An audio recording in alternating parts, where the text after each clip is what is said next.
सकून कल्ब में पाऊं,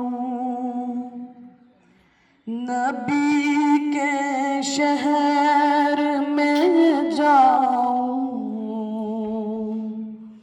सकून कल्ब में पाऊं,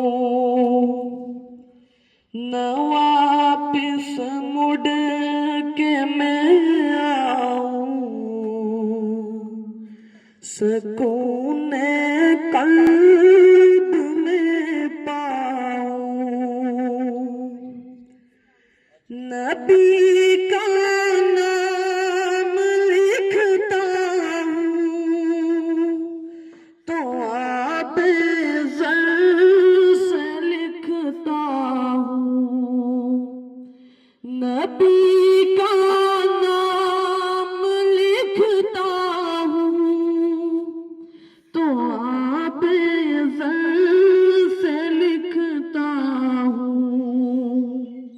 दीवाना उनका कहलाऊं,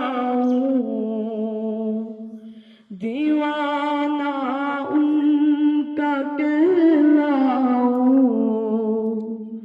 सकून कल्ब में पाऊं, नबी के शहर में जाऊं।